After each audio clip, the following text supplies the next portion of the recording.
We have brilliant youngsters who have gone out of the country. They have come up with brilliant solutions when they are residing on foreign land. And the irony of fate is that we as Indians thereafter buy those solutions from foreign companies at 10 times the cost.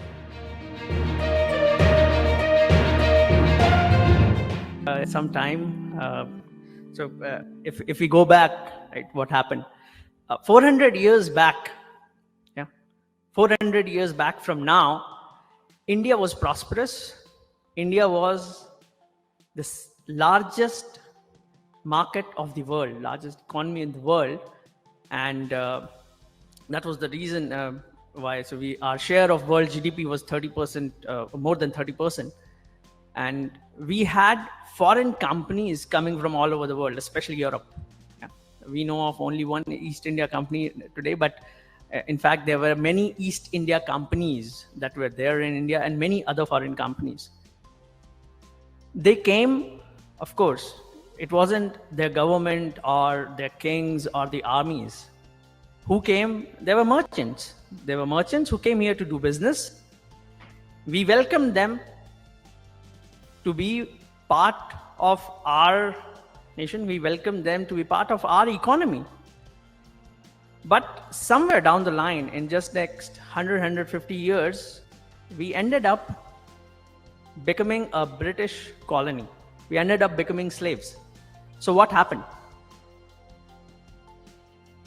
What happened was, over a period of time, we just ended up giving them concessions, one concession after another, overlooking the long-term impact on our local businesses and economy that those concessions will bring to. We just traded in a short-term profit or short-term convenience for this long-term impact, which ended up us becoming slaves.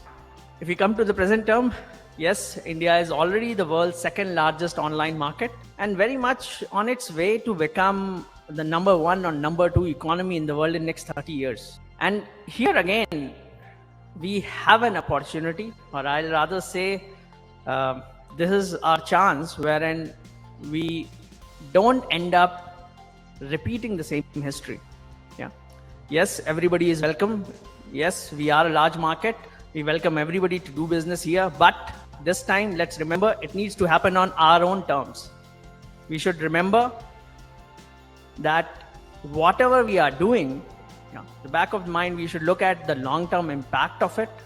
We should not let anybody come here and dictate our terms, or worse, interfere in our policies or even which we have seen happening of late. General Singh, Shubha Madam, all the dignitaries and the best of the officers India has given. I would like to first and the foremost thank you all for joining us today.